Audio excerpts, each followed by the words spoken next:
Well, good morning. Is it morning? I'm not really certain what time zone I'm in. The 30 hours, I left very early on a Tuesday, Prague time. Prague, it's your central coast, your central time zone, is that right? So Prague is 7 hours in front of you. So figure where that lays into the scheme of things. And I met Paul at the airport, Paul and Tim at the airport. We recognized each other after all these years. And they said, would you like to nap? Don't dare go there because I'll be gone.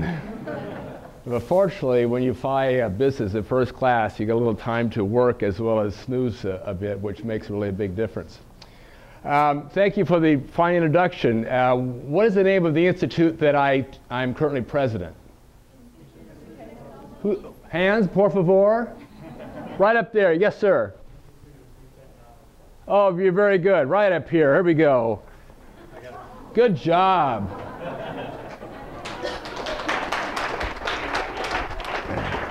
There he goes, sir. Congratulations.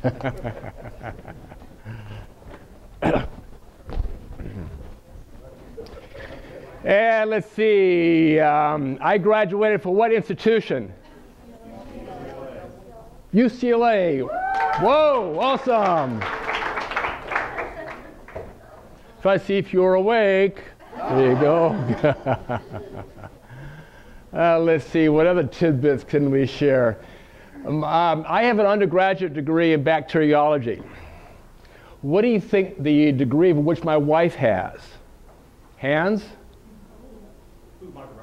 Whoa, you're awesome!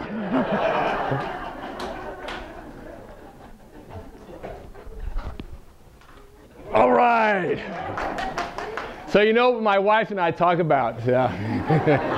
We had dinner and we talk about baby poop. Speaking about baby poop, I did some weird... Oh, we can't say that? I did work at Johns Hopkins University, a little place in Baltimore. Well, have you ever heard of Johns Hopkins?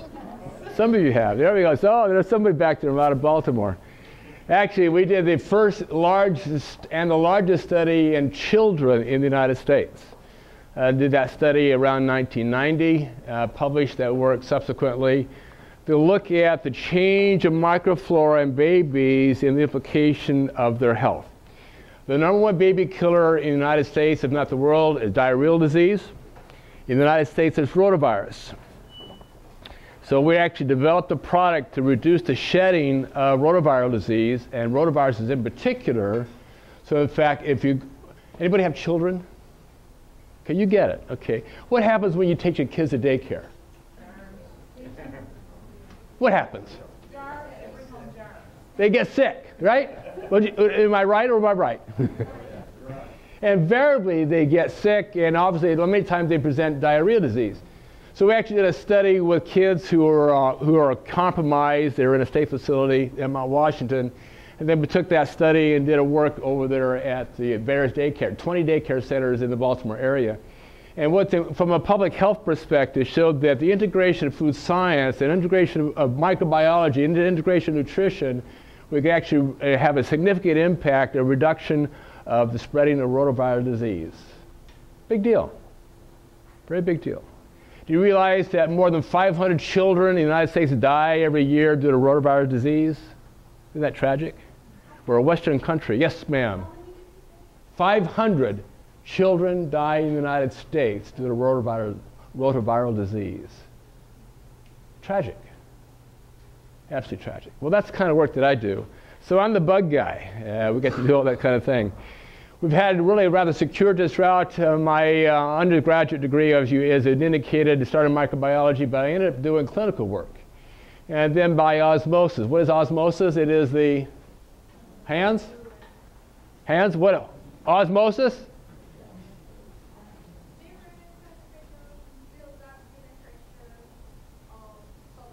That's pretty close. That's pretty close. Let me do all the running for you. We get our exercise.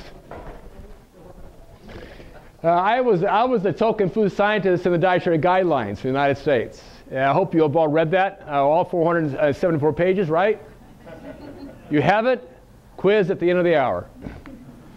And I trust that if you're really involved with the dynamics of from farm to fork, you really need to look at the overall health implications of that document. 91 pages for the public policy document, then 474 pages of what the researchers, I was part of a team of 13 that actually made a difference. Well, how do we make a difference? How do we transform basic research into government policy, and then transform government policy into human behavior? Easy? Definitely not. Not at all. Let's take a look at the process, and there will be quizzes along the way. I like quizzes. So what is the process? These are some, and by the way, if you like all this will be on the desktop up here. So if you want a real copy of all this, I'm sure Peter and Chuck and the whole team will be glad to see to it that you get a copy. They'll post a PDF on your, whatever your website is. So don't be like graduate students, take a lot of notes. How do you know the difference between an undergraduate student and a graduate student? Is it really age?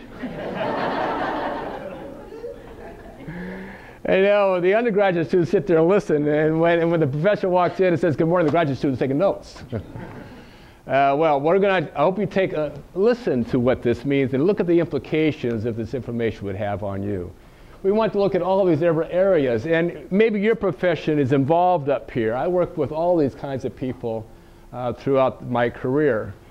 And obviously, because we're kind of in a food world right now, we want to look a little bit about this sort of thing called the food science. Any food scientists here?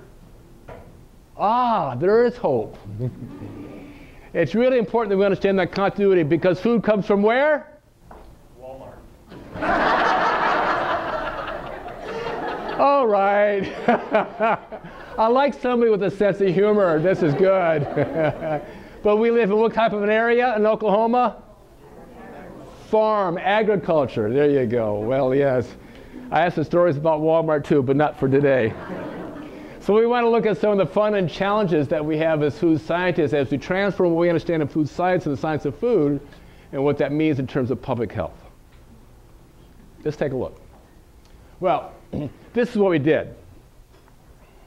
It looks pretty simple here, and I read, obviously there were 13 of us on the committee, and then we did all this sort of thing. We expected, public comments, over 2,000 comments, I read every one of them. It's my responsibility. From there is the question. If there's anything that you don't take, or at least take home with you, listen to the question. Don't make any assumptions. It's everything to deal with the question being addressed. Data are presented, but what is the question? Do you have classes in critical analysis of research? Tell me that's true. I hear silencio. So you don't. Well, that's one of the issues we actually have in academia, transferring clinical research, if not basic research, to understand the implications of that research and what does it mean in terms of public policy and public health.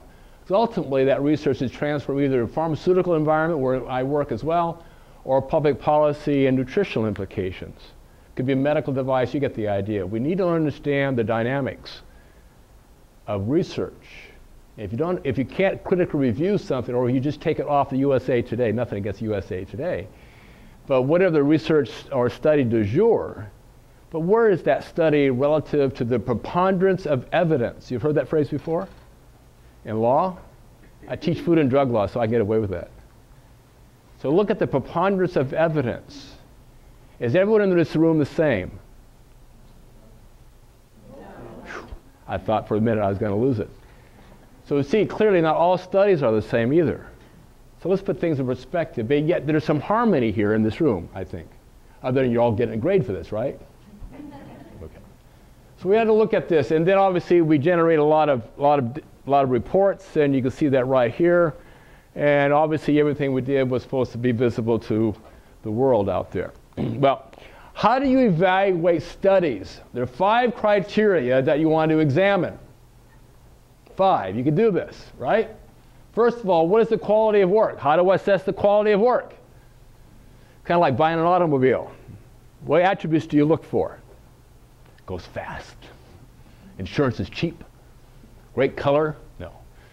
Obviously, so we want to understand design. It goes back, and see you see here, design for the what? Question. It's all in the question. If you don't ask the right question, then you're going to get the incorrect answer. Because the question dictates the search criteria to get the answers. Big deal. And obviously, you can see from there it falls downhill rather quickly. So we want to look at the design of the question. If you understand dynamics of study design, then you'll get this part here. And obviously, does it meet the scientific rigor and validity of the design?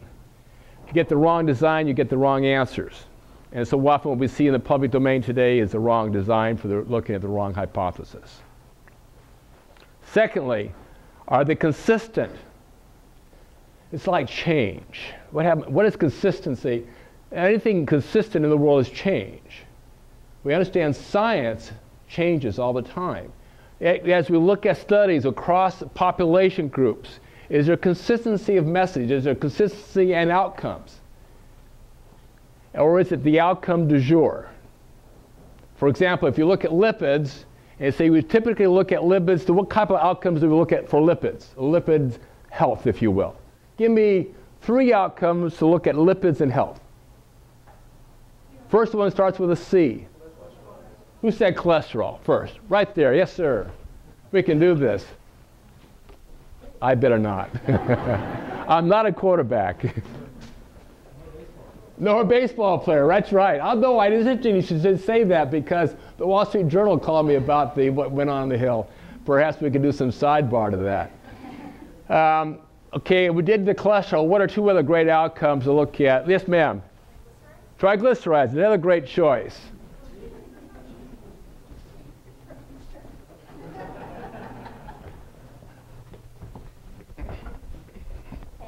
You're very welcome.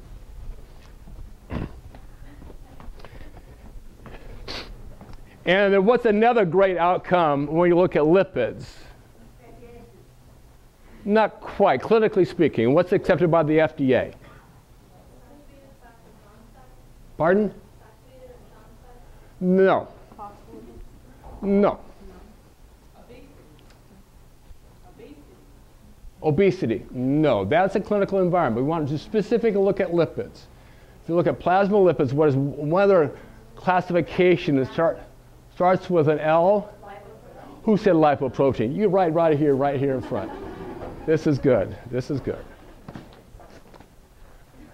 So you have LDL and HDL, the classic outcomes you look at. All the other outcomes relative to lipid chemistry are just kind of the bioindicator du jour. It's whatever you think is right. But it's not really accepted or validated from a clinical perspective. It's certainly not accepted by the FDA. So you have to change, you have to examine all of that. Then you have to look at the quantity of studies. Does one study support a hypothesis? Interesting, but when you take that hypothesis and try to put it in the population, is one study enough? And the answer is no. If you did a study with 10 people, is that good enough for a population of 310 million people? No. You get it, see? So you have to look at the quantity, so the number of studies, the kinds of subjects. If you did studies in pediatrics, does it apply to geriatrics? And the answer is, if you did a study with pregnant women, does it apply to old men? No. See, you have to look carefully at population groups and the kinds of studies. Look at consistency across the board because that will delineate the application of those studies. Secondly, one of my favorite, clinical impact. One thing I really get across with graduate students, it may be statistically significant, but it may not be what? Clinically relevant. Have you heard that phrase? So you get it? So often students will say to me, but Dr. Clemens, it's statistically significant. I say, so what? You're within the normal range. It means nothing. So you have to put things relevant to clinical health. It's really critical. And then obviously, the whole idea of being generalizable. If you do a study again with small population, can you take it across the entire population? It goes back to my earlier comment, is everybody in here the same? The answer is no. So you have to be very careful as you take basic research and apply it across the population of 300 million people and then 7 billion people that are now in the world. Well, if you look at the issues here in the United States, we actually examine the O word very seriously. The dietary guidelines before were intended for healthy Americans. We would submit to you that America is no longer healthy. Exactly. And the biggest issue confronting America today, if not the world, is the O word, overweight and obesity. And keep in mind, there's not a fix for this, at least not a simple one. Obesity is multifactorial, just like blood pressure regulation. Multiple factors that affect this obesity issue. And in many families of the world have what they call a dual burden. Are you familiar with the dual burden hypothesis? No. Well, many times, if you look at data across the world, that a family, regardless of country, you'll see a family that will have a child or a parent that's significantly overweight, and a child and a parent who is either normal or malnourished. Ben Caballero from Venezuela, over at Johns Hopkins University, also focused in pediatrics, has documented this throughout the world, and I would encourage you to read some of that really fine work. So obviously, as we go from children, adults, and this type of issue, obesity, but we have these other non-communicable diseases. These were the topic at the UN just a few months ago, in September of last year. It only seems like yesterday. These are very serious issues that we need to understand the dynamics of these diseases, so in fact we can make a difference in policy and differences in behavior, and perhaps in this case differences in food choices. This is what we want to accomplish. The bars in green says that we want to do more of, and the bars in red we want to do less of. Does that make sense? So from whole grains, you can read all of it. You can read this in the back? That's great, you have better eyes than I have. So these are some of the nutrients of concern. Nutrients of concern in the US population. And all of these you see down here are really directed to the non-communicable diseases. Are they fixes? Are they concerns? If you decrease the consumption of sodium, will that resolve hypertension? The answer is, you're good. Exactly, it won't. It's one of many factors that affect blood pressure. Well, obviously, what happened to me in the dietary guidelines is that they put me in a corner. Mistake. And so I was the food scientist, so they put me at food safety is where I really belong. And because I spent so much time in pediatrics and DHA, EPA metabolism and all that sort of thing, they put me with a team out of Harvard and Rochester to examine the role of dietary fats. But we have to understand that as food scientists, we need to understand the spectrum of food. We need to understand what happens from the farm to the fork. We understand how we metabolize it, what happens in the gut, and what happens, how everything goes on the GI tract, and you get the idea. So you've all had a great course in physiology, right? I see some heads going, yes, and some kids, I don't know what he's talking about. Well, we can fix that. And in education perspective, we need to reach beyond. I realize that you have very scripted type of criteria for your classwork. I think that's really great. I did my undergraduate degree in bacteriology, worked with some of the world's finest some great microbiologists, of course, at the time. And then because it is who I am, I took classes in histology, neurobiochemistry, I took biomathematics, calculus, and calculus, and calculus, and calculus. Get the idea? Really had to understand the dynamics of all these things coming together. And I found histology particularly illuminating. So what's going on in the cell? And many, many courses in genetics. And you all take genetics classes, right? No? We need to fix that. Point is, you need to understand the continuum of learning as you understand the basic research into public policy. Well, clearly we have an issue with overnutrition. In this country and in every country in the world, 2 weeks ago I was in Denmark. This week I was in Czech Republic. And where am I going next? Oh, Brazil, yes. Wherever you go in the world, I suspect many of you were born outside of this country, yes? That's great, great. And I think some of the issues that you see here occur in your native country. At least that's been my experience. So clearly we know how to look at, these are the issues here that are identified by the Dietary Guidelines.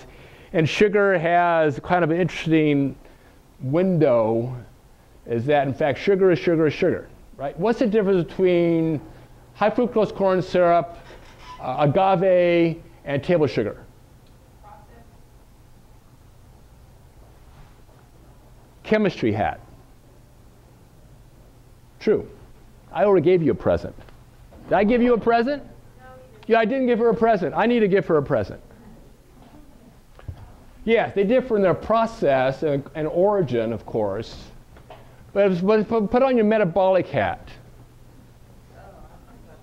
Put on your chemistry, metabolism, physiology hat. Do they differ?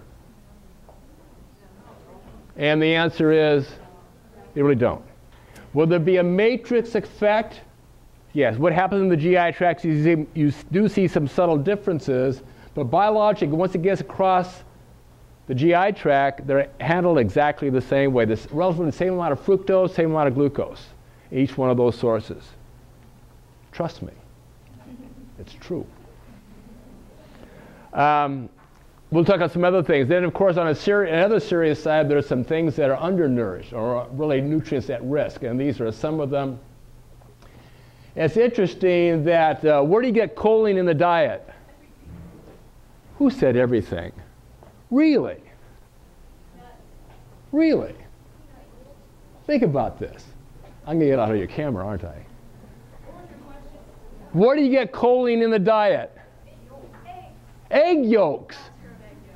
Very good. I haven't given you a present yet, have I? Oh, we need to fix that.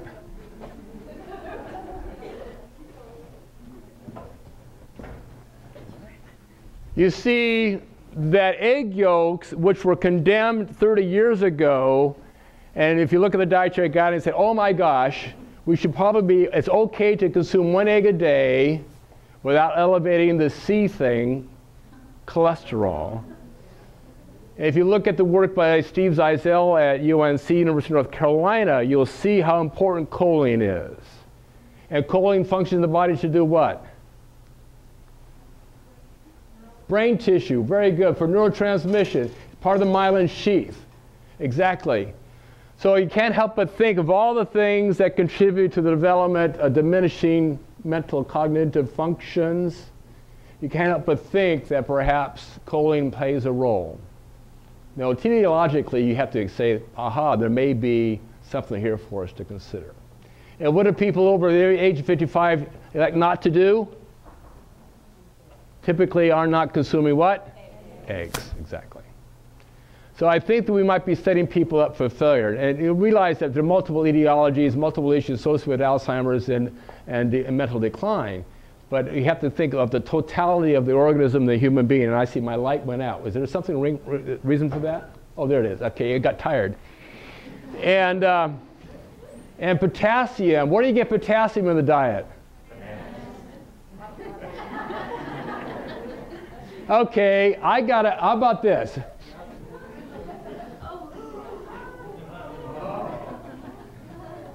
Where do you get potassium in the diet? And it starts with a P, hands. Hands. Potatoes.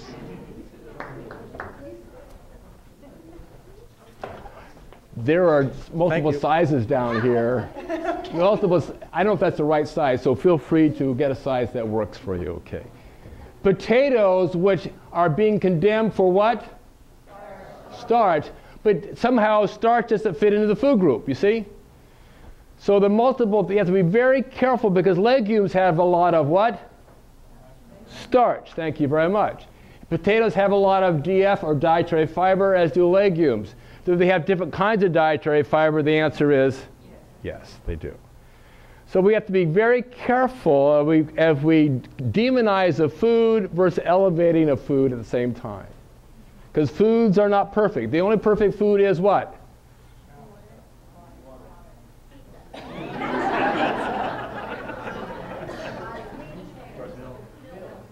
Perfect food, hands.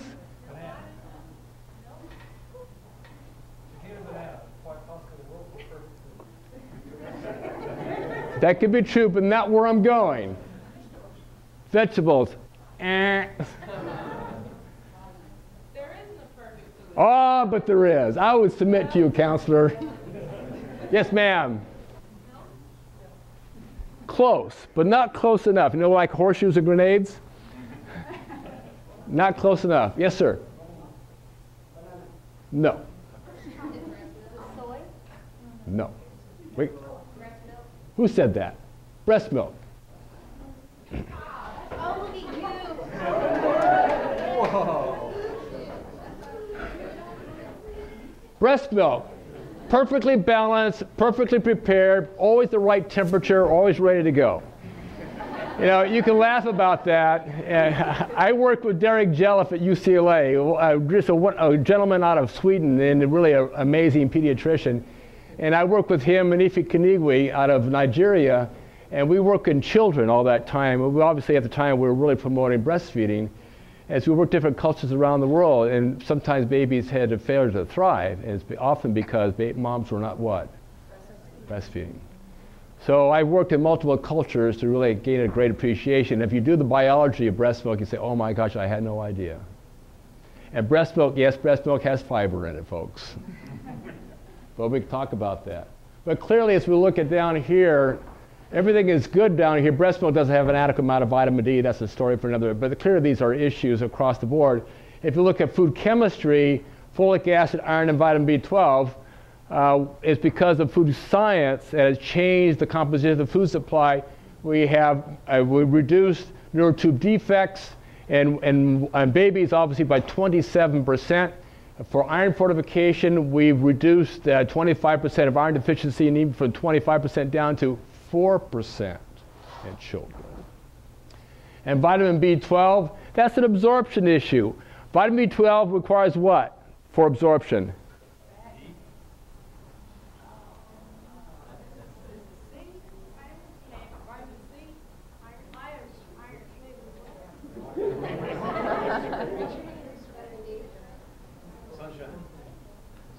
You are my sunshine. No. Nobody's taking nutrition.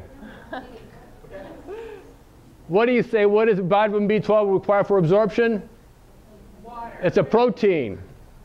It's called intrinsic factor. And it's a protein secreted by what cells? It's secreted by cells that line the stomach, you see. So and what happens as we get older? We don't secrete as much of this intrinsic factor. So what happens to B12 absorption? It doesn't work as well. And vitamin B12 is important for what? It's one of the three issues, one of the three factors contributing to megaloblastic anemia, which becomes a public health issue throughout life. See, isn't it fun how chemistry is? These are some of the things that we have to reduce and examine here in the food supply. But I want you, because you come from mostly a farming area here in Oklahoma, I want to bring some sensibility to this. So I'm going to put on my agriculture hat. Want me to do that? The data I can present to you came out of an ARS, Agricultural Research Services report in 2002, reported in the Dietary Guidelines and an ARS report in 2006. I've taken those data, done some of my own modeling to project what would happen in agriculture if we look at Dietary Guidelines in 2015. You hopefully all of you graduated by 2015, right? Shaking yes. The faculty wish, yes, they were going to be graduated. Yes, okay, we get that.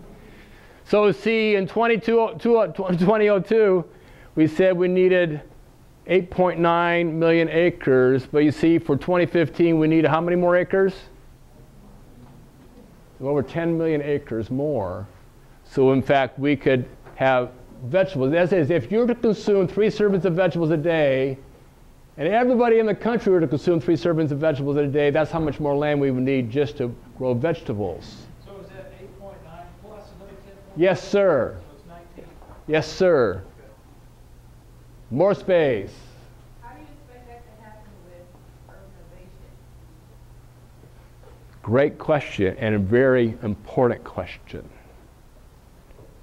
And if you look at if you ever read National Geographic, National Geographic did a great expose on that very question, I think in 2009. We could address that, but it's really a serious issue. And we have a lot of other issues affecting agriculture as well. So let's talk about that in sidebar. I appreciate you bringing that up. If we look at cropland here and support fruit production, you see here, you see the statistic here at 4.1 million, but we need 4.7 more, to your excellent point, acres, so we can produce enough fruit. Does it hit home yet? Getting the idea? If we just go to total cropland, so we need to do this, a 3% increase in harvestable cropland. I think this is the one, I didn't bring up my fish one, but here, if you look like dairy operations, you see here we need a 108 billion pounds of fluid milk needed. That's a 66% increase for dairy production. That's just for 2006. If we go to 2007 or 2015, what do I say? That much. Additional pounds, almost 125 billion pounds of dairy. And think about, to your excellent comment, think about the water, the grassland, the whole continuum to support that much for the dairy operation. Excellent, thank you. She has a tailor fitting ready for her. And then also what we have to do, we have an 80% increase in dairy production to make this happen. So if you consume 3 glasses a day of low-fat, non-fat milk, that's how much more you need to consume to farm. Is this possible? Is this possible? Not as we understand today. And obviously deurbanization, to your point, is one of many issues that we need to address. Well, how about this one? Water? Is water important? Yes. I think so. So a gallon of milk requires 880 gallons of water. Although if you had to feed the cows and got to feed the grass, right? The 1 pound of corn requires 108 gallons of water. Love that corn. And then obviously, how about wheat? You have wheat not far from here, right? So 1 pound of wheat requires 132 gallons of water. And then 1 pound of rice requires that much water. You get the idea. California produces more rice than any other state in the country, up by Sacramento. Been in Sacramento? Anybody out of California? A few. Okay. And then this guy. Nearly 1,800 gallons of water so we can get that cow, so we can consume the meat. And lots of grassland. So there are a lot of agricultural practices and challenges in front of us to feed the world of 7 billion people, soon to be 10. Then there's dietary sodium. You like sodium? Yes. Yes. But see here, one of the issues in blood pressure management is this thing called sodium. And where do we get sodium in the diet? Everywhere. Great choice. We do. Those who are older than 55, and some of those people, if over than 55, typical person over than 55, and I'm well over 55, is in fact they're taking 16 to 20 meds a day. So if I'm not thinking about those who are taking serious medication. And so the sodium of those people over 55 of age are taking meds are consuming about 5% of the sodium comes from medications. Why do we have sodium associated with medications? Preservation, close, with no cigar. What happens when you put a sodium ion on a molecule? Yes, ma'am? Nope, not an excipient. It's solubilization. So actually you're going to utilize it, so it'll be transported, because a lot of the medications are lipid soluble, but if you ionize them, they become water soluble. Isn't that chemistry fun? So it's a real issue, frankly, and then you see the risk factors associated with the issue. And so as a result, these companies are trying to make great strides to do this. I would charge you if you had a food science class, and I'm going to go up to the CIA, Culinary Institute of America in St. Helena, up the Napa Valley. You know, somebody has to do it. You know where the Napa Valley is? California wineland, you got that? Okay. So they asked me to come and work with the chefs and say, how do we reduce sodium in the product? These people are trying to reduce sodium, and you can see the commitment they've made for the product lines. Can you do this across all product lines? I think clearly you cannot do that. Because sodium chloride has multiple functions. Like you have multiple functions. You have to, obviously, taste rules. Everybody in here has a golden palate. You know what you like and you know what you don't like. And all that is influenced by a lot of factors. Mostly culture and tradition. And are all the culture and tradition in the world the same? No. Clearly they're not. So we have those factors, and you can see a lot of other issues. But also in this, you can read this as well as I can, but also realize that sodium chloride actually improves it's a natural preservative in foods. Has anyone ever been to Florence, Italy?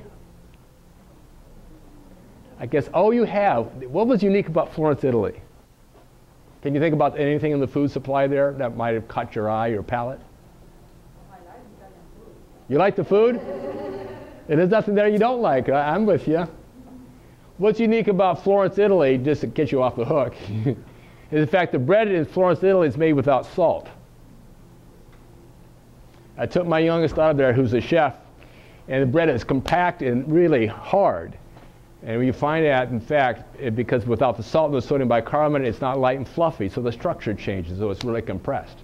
If you go to Parma, Italy, you go to Milan, if you go to, you get the idea. Outside of Florence, the bread is much different. Bread is much like what you have here in the United States. So sodium has a lot of other functions. Obviously, there are some of the functions right here. So making this happen is very difficult. Also, preservation.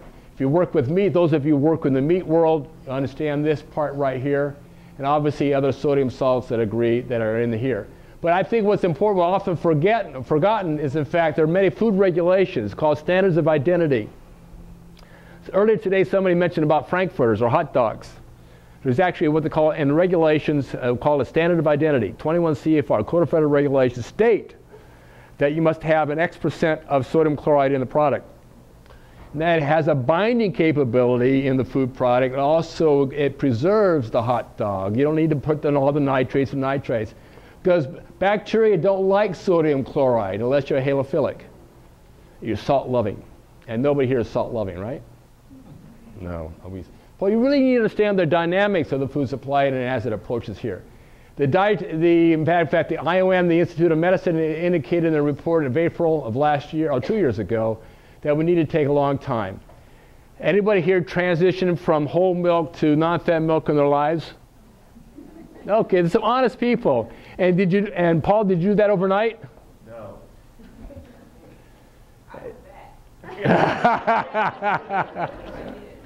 Did you do it overnight? No. See, it takes time to make that transition.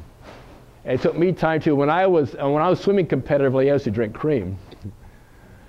And then my wife said, you can't do that anymore. And so I needed to say I only drink usually non-fat milk. But it takes time. You change the palate, change behavior, and change the function, and all kinds of change. But it takes time. That's why you see you don't have a definitive timeline here. Well, where do we get it? Clearly we get it from these kinds of things. And obviously, and if you look at the CDC report, MMWR report of February 7th of what, 2 weeks ago? What day is today? 22nd. About 2 weeks ago, they indicated 90% of the people in the country are consuming so much pasta, that's where they're getting the majority of their sodium chloride, or sodium. So we have some real challenges with it because, in fact, there's so many functional properties. What is the role of sodium chloride in cheese? Nobody's taken a cheese making class. Taste and color and texture. Getting close. What is cheese made out of? Milk. What more importantly than somebody said curd. Who said curd? You said curd. What is the chemistry of curd? I heard milk coagulation. So that's worthy 2 prizes. That gentleman and this young lady. It's casein. Little Miss Muffet standing on her tuffet eating her curds and whey. Exactly. So we have curd, which is casein. Anyone here eat cottage cheese? That's curd. And rennet causes that curd to knit to make cheese. And the enzyme requires sodium chloride to work, and then sodium chloride is a natural preservative. It also causes that curd to knit, become tight, and then push out the water. Isn't it great? Isn't it fun? A little bit of chemistry out of all of that. Well, where do we get sodium chloride in our diet? You see all these areas, and obviously, home doesn't know. What's unique is that the sodium chloride that the industry uses, the salt that the industry uses, is in fact does not have iodine in it. Whereas the sodium chloride from most homes in the United States has iodine in it. 1924, I know, I was there. And why was iodine put in the food supply? Brain function for children, that's true. But why originally? Prevents goiter. Those are two great answers. Those two young ladies, okay? Thank you very much. So yes, so after 1924, we had iodinization of 100 parts per million of iodine in salt. We actually eradicated goiter in the United States. Right now, the United States ships tons of iodized salt via USAID to children of the world, USAID countries, to do exactly what this young lady said, to improve cognitive function of children. And some people say don't do that because are you predisposing these children to hypertension? See, it's tough to be in public health. Tough decisions to preserve quality and maintain quality of life. It's a really difficult situation. Have we since that time identified ways to get iodine in the food supply? And the answer is no. If you look, would you say that New Zealand is a relatively westernized country? Yes. Thank you very much. I hope so. But yeah, 2 years ago, there was a great study that came out of New Zealand, published in the AJCN, American Journal of Clinical Nutrition. They clearly looked at children in high school and looked at their mental performance, cognitive performance. And for whatever reasons, they said, why aren't they doing so well in school? Then they measured the iodine in plasma. They said, oh my gosh, these kids are presenting subclinical cases of iodine insufficiency. So they added potassium iodide to the children, and within 60 days, what happened to their cognitive function? Improved. Isn't that moving? Isn't that moving? Chills for me. It's fantastic. So they elevated. So what I'm saying is that some people can present subclinical symptoms, but not classic clinical presentations. So we have to look at things a little bit differently when we come to public health. These are really kind of exciting. And this is what happens. You can see a lot of approaches to try to get sodium down. And these are some of the issues that are now being impossible. And these are some opportunities to in food supply time. But bottom line here is that it will take time. And also take a radical change. If you read the latest issue of the American Journal of Preventive Medicine, published 2 days ago, you read that, right? You don't. Published 2 days ago. It said, Adam Dronowski out of Washington State clearly said that it will take radical changes in the food supply and radical changes of behavior that we're going to impact the sodium in terms of overall health. Obviously, look at these to do. We need to make these kinds of changes in our food supply and in some of some dietary patterns that we have to do. And we can do that almost a little bit. You like grains? What's interesting here, are all saturated fats the same? And clearly they're not. And they're here beginning to look at some data to say C18-0, 18-0 saturated fat, stearic acid, is not atherogenic. Where do you get stearic acid? No. Un poquito. But where's the biggest supply? If you were to consume a lot of it, where would you get stearic acid? Starts with C.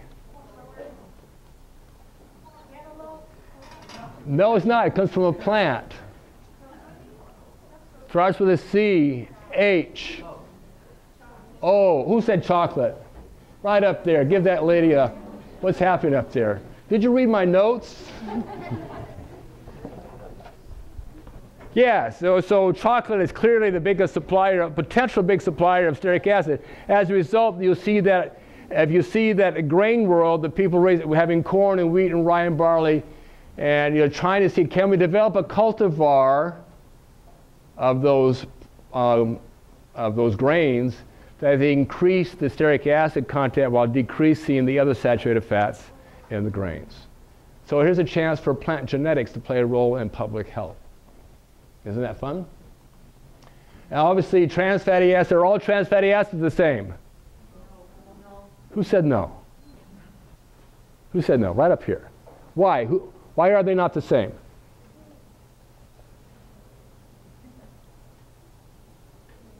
I agree with you.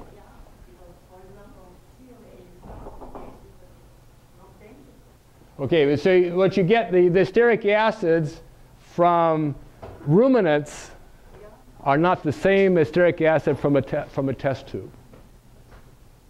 So if you eat beef, I suspect you do you consume dairy products, those like CLA, conjugated linoleic acid, in fact, are not atherogenic. They don't contribute to heart disease, whereas the nominal data may contribute to heart disease. And and trans fatty acids from a test tube only contribute to 2% of the total calories of fatty acids. 2%. A CDC report out of last week indicated that the trans fatty acid levels in the general American public, as CDC evaluates that, has gone down 0.1%. Is that clinically significant? Not yet. It's interesting to see that difference. Not yet. And you can see here other things that are happening here.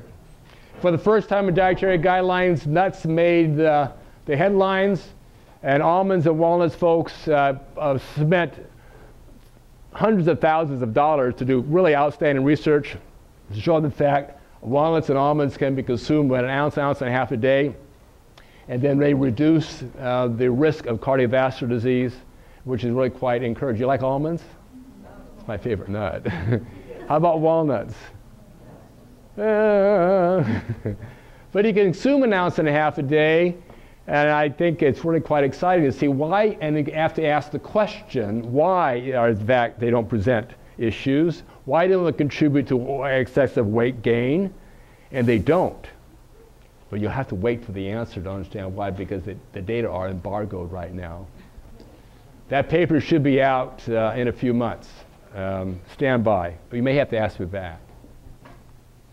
Well, clearly what we need to do in terms of managing weight, these are some alternatives for us. Obviously you can read them quite well.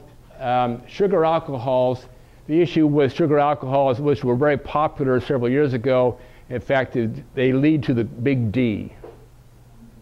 You understand big D? Yeah. You get it. Oh, you're good. Yeah, okay. So we need to understand the dynamics. However, sugar is a bulking agent too. So we have to look in terms of texture. Can you just do a one-for-one replacement? And the answer is no, you can't do that. Good.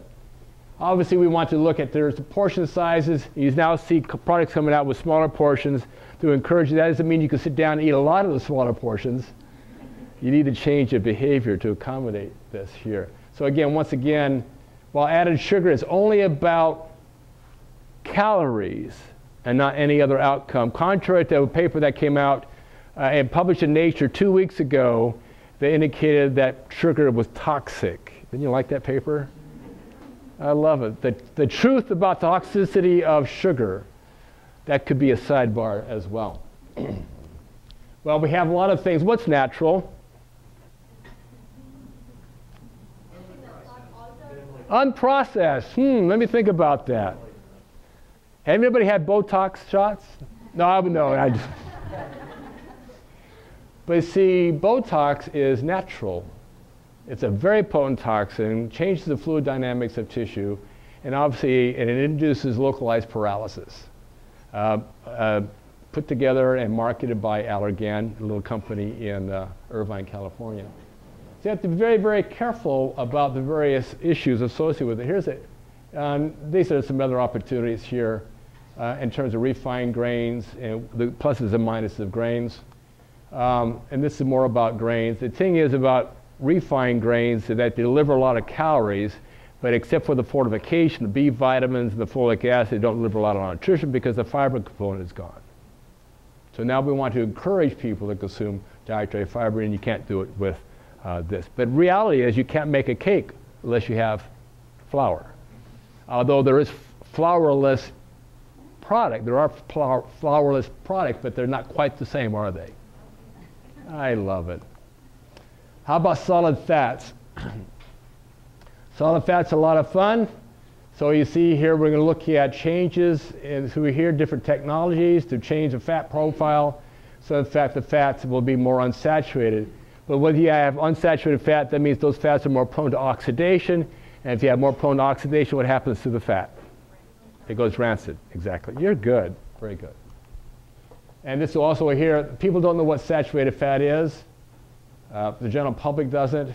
And we see here there's a project in Argentina and in Brazil going on right now to see if they can take sunflower seed oil and change it to a high oleic acid sunflower seed oil. What's another source of dietary fat that has a lot of oleic acid in it? Starts with an O, hands. Who said that? Who said olive? Did you say olive? But not all olive oils are the same. There are over 300 varieties of olive oils. If you walk down, I'm assuming even here in Oklahoma City, that if you walk down the store, you'll see too many kinds of olive oils out there. And while they were defined in the regulations of the United States in October 2010, in terms of titratable acidity, it's still, if you look at the oleic acid content, they're all over the map. And why you buy an olive oil? Because of the oleic acid. So we have to be careful in that way too. Well, how about dietary fiber? When I was with babies, this was always an issue. And it's an issue with, as we looked with adults. And with the challenge what I had with the geriatric population years ago and today is when you give them more dietary fiber, what happens? What happens when you take a lot of dietary fiber in? Something gets digested. What else happens? Who said flatulence?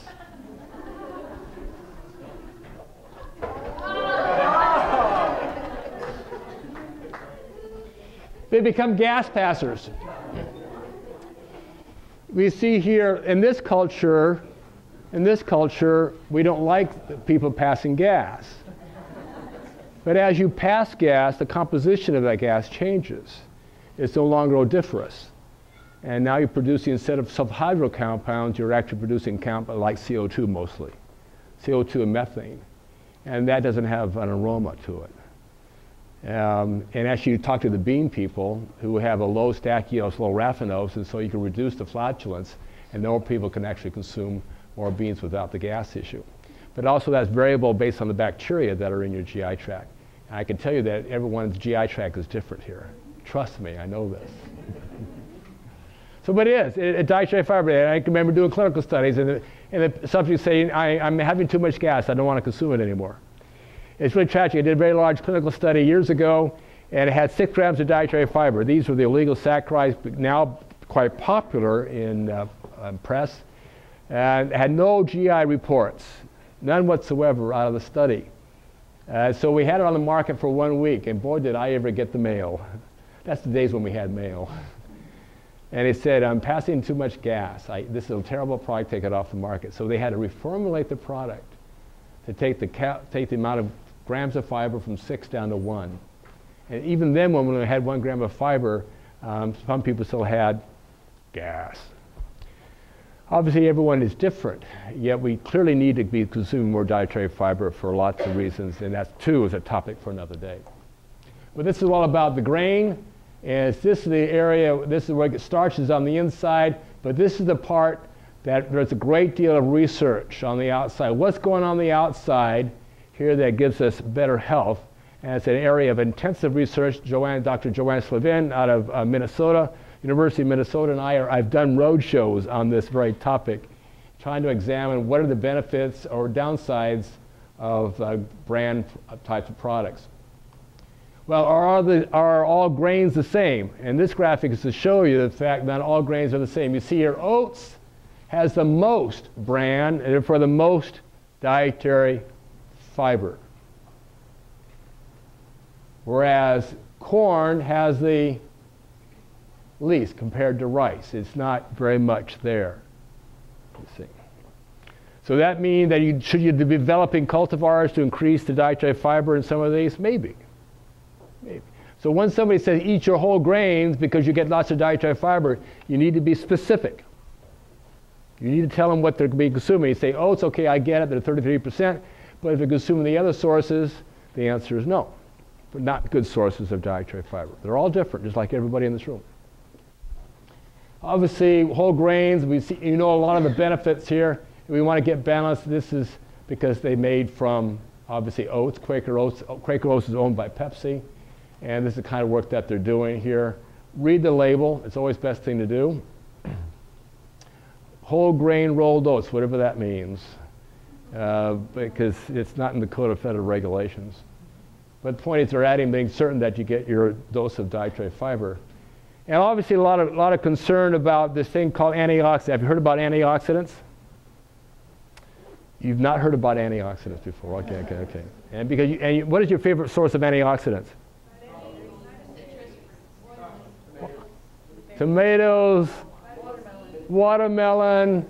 This is great. Cocoa, carrots, ginseng, wine. I think we have to really be careful as we look at antioxidants. This work is out of Barry Hollowell. Barry Hollowell presented these data. He's been studying this issue for over 40 years, and that, in fact, this suggested that they have many factors that keep this thing in balance and check.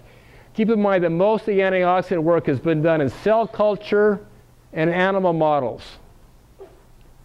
You are not a good animal model for antioxidants. Trust me. And somebody's mentioned tomatoes. Tomatoes have what antioxidant or carotenoid? What carotenoid is in tomatoes? Lycopene. Who said that? Oh, you're the boss. But unless you cook a tomato, that lycopene is not biologically available.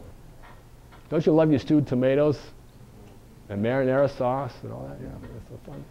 Point is, you have a lot of things biologically that protect you on a continual basis. Okay, these are some in vitro assessments of antioxidant potential. You may have seen some of these before in the press, popular press, perhaps even the scientific literature. The point of this diagram, tell me what the R² value here. What is the correlation coefficient? Must be some mathematicians here.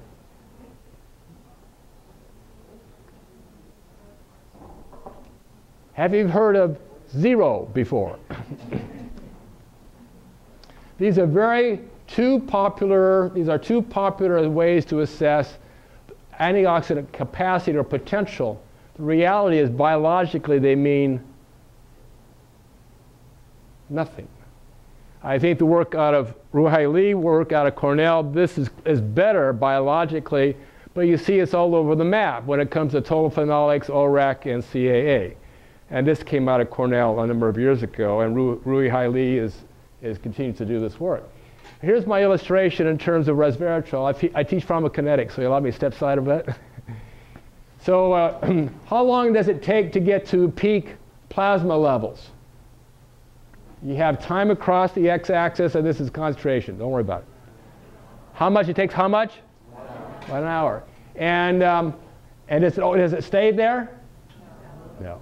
And what happens after, and from 4 to 12 hours? It what? Stabilize. Actually, if you go out to 24, 36 hours, it goes back to here. Or, yeah, 0. We clear it rather quickly. I use this as an illustration for And also, and you've heard of resveratrol relative to cancer, right? Tell me you've heard that. The stirring gene 1, no. It's actually to achieve a prophylactic position relative to reducing the risk of some cancers, you have to increase this by a factor of 500. So if you wanted, and also be continually infused with 4 ounces of wine. So you could walk across campus. Well, then again, you probably couldn't walk across campus. So we have to really be careful when we look at transforming and transferring cell culture data to clinical data, and what does it mean physiologically. And every one of those compounds is handled differently, and the clearance is much different. And the absorption is much different, and you see the information here. Well, the other couple of quick questions I have here is that we all know that organic food is much better for you, right? I wrote the section on this. So let's look at this very carefully here. Organic foods are free of pesticides. Not true, because they have different kinds of pesticides that are EPA approved. The general public doesn't know that, I suspect. They say they're pesticide free. I said, no, they're not. And these are some of them, as you can see here. And in fact, these pesticides are naturally occurring, and they do the same damage or the same kind of control, much more expensive, and they biodegrade much more easily in the environment, but they're also almost as toxic as high doses of the things we get out of a test tube. You still have to be careful. It still comes down to classic toxicology. And here, relative to organic versus conventional farming, we said we all know that organic foods is more nutritious than conventional farming. And of course, that's not true. And because we have to, let's say, remember, organic food is a matter of process, not one of quality. Difference here. And you see here nitrogen and some other things, but perhaps this graphic is better. So if you look at food protein, organic had a higher level. You don't have to say, well, so what? Mineral content is higher, so what? Lycopene was higher in the conventional. These are tomatoes, by the way. And you can do this in potatoes and a lot of other fruit, tomatoes and lettuce and lots of other things have been demonstrated. Vitamin C is higher in conventional foods than the same tomato grown in organic form. And you can see silicic acid, okay, well that becomes a so what. And then here cadmium, oh my gosh, isn't it great that organic tomatoes have more cadmium? So if you ask yourself what's going on in the tomato that they actually preferentially absorbing cadmium, and we all know that cadmium is really good for you, right? No, of course not.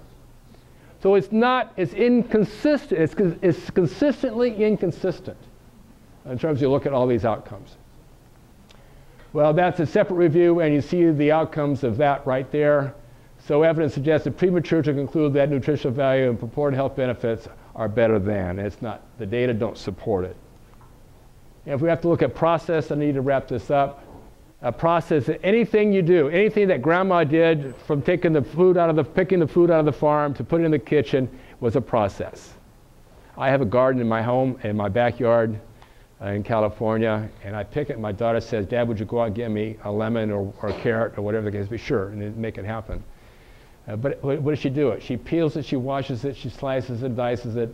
That's a process.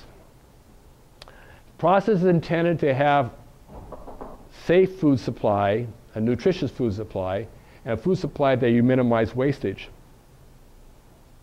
Without a processed product, you wouldn't have all those. If you look at the USA Today, in the last 2 days, there was a big deal about, in both papers, and not just in Europe, but here in the United States, that raw milk, in fact, had an increased risk of Campylobacter, an issue that we addressed 20, 30 years plus ago. Not listeria. Listeria is another issue. There's a risk out there associated with raw foods, and there's some other issues associated with these kinds of products too. Those of you in microbiology can really appreciate that. So I think we really have to be careful with this. We also eat this. I can show you that. Have you ever been to a bean farm? Beans are great. String beans I love. One of my favorite vegetables. Right now, the technology, you like farmers markets?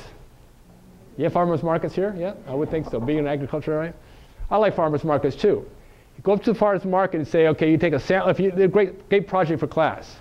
So you take beans and go down to your local farmer's market throughout the week and bring them back to your lab and analyze vitamin C. I did this for my daughter, with my daughter when she was in 4th grade. And then go down and take the beans that have been from any one of these companies. In this case, it doesn't make any difference. Yo-ho-ho, Green Giant. What happens here, they can harvest, blanch, slice, flash freeze, package in 1 hour. They can take the operation to the field and everything's done within the hour. Isn't that impressive? Higher vitamin C in that product than you will have in the product at your farmer's market.